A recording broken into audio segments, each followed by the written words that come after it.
All right, everyone. So KJ Smith here again. Just wanted to show some of our team's zone concepts from Basket Unifaziza in the first division of the Brazilian NBB. So this will be a very quick one. I will be leaving my contact information at the end of the video with my Twitter and my email. Feel free to get in touch with me and let's talk hoops. Without being said, let's get started.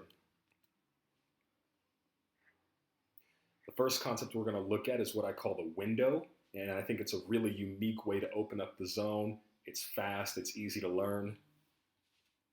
What you'll notice here first is when you're running this action, the person that you want being the scorer has to be the one setting the first screen of this Iverson action across the top of the zone. Okay? The next important part is setting this pin down here to allow this guard to get free. Now he's going to open up out to the perimeter and he's going to stretch this defender out, which gives us the space to attack this window here on both sides. Okay. Now, this also doesn't have to be just a three. If the big drops back even more, we can drive directly at this big, right? Take the pull up, maybe attack, have one of these guys fade to the corner for a driving kick. And if teams do start to figure this out, they will start to flip to play more tight inside. When this happens, we just tell our guys, if that defender steps inside of these slot lane lines at all, flip the screen to the outside. We'll attack the outside of the zone and play 2-on-1 with one of these bottom defenders here.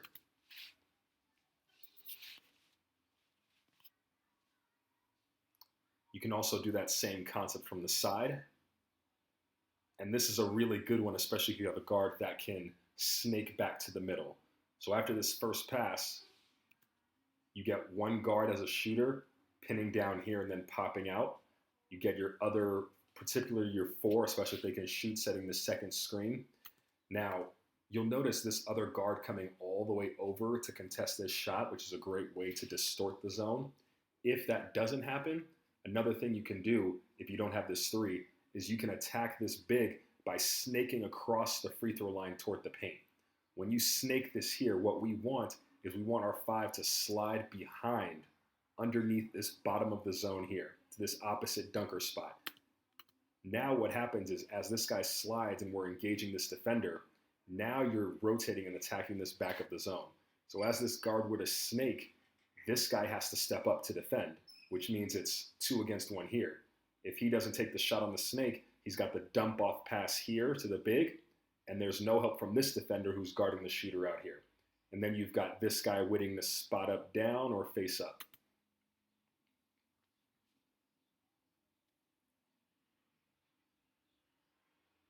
This one is called flash. It's another simple concept. We're just flashing through the middle. And what makes this concept so deadly is that you're overloading the weak side of the zone. You hear people say that all the time, right? So we're about to overload the weak side of the zone, as you'll see here.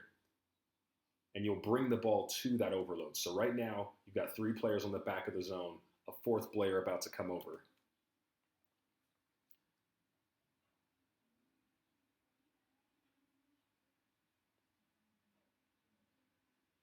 Here it is again, as we reverse it.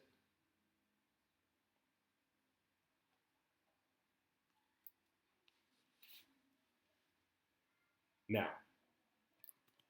after this reversal, generally we want to run this play no matter what. We want to run this set to the side where the 3 is. Okay, right now this is the 4. This is a unique situation in this game. But when you're playing against their 3, you guarantee that their 3 has to box out your 5. And that's the situation we're looking for. Now, if you have a 4 that can also shoot the ball, on this flash here, if he doesn't receive it in the middle, it's really useful to have him step out to the top of the key for the 3. He will be open a lot. And if he's not open, then you have this swing on the backside or the high-low.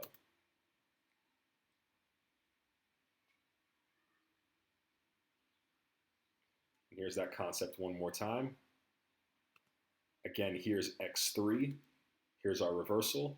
Again, we're overloading the weak side of the zone, right? 1, 2, 3, 4 defenders on this side of the ball, which is exactly what we want against 1, 2, 3 players going away from the ball, right? Had we not had the shot, we have the extra pass here. If this defender stays wide, we have the lob over the top here to 5.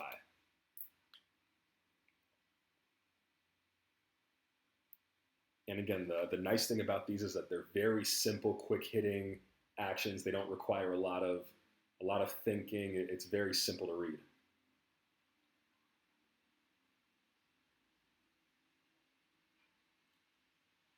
Now, this is the cycle concept. It's a very simple action to use out of the 1-3-1. It gets everybody running.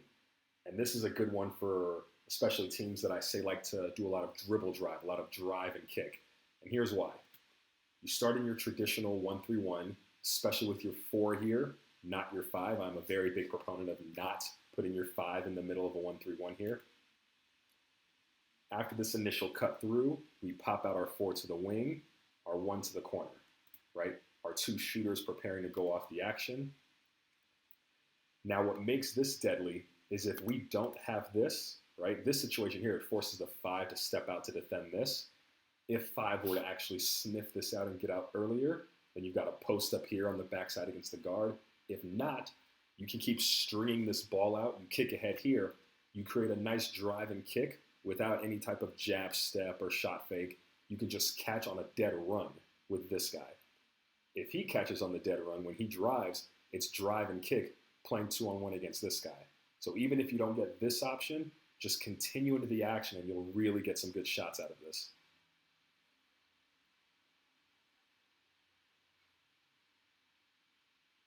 This last one is just a quick step-up ball screen.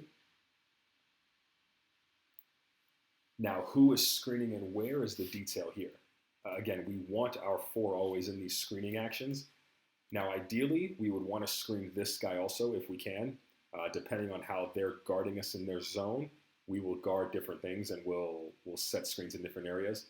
But when this screen happens here on this inside defender, we draw this guy.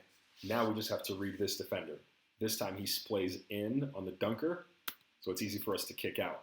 If he steps out, then we throw this short corner pass here, and when 5 commits, we like to roll our 4 into this nail area here. So if you imagine for a moment, this defender steps out, we pass to 5, 5 defends 5 here. As soon as this screen happens, we're rolling 4 down here. Okay, and then you get into all types of other rotation.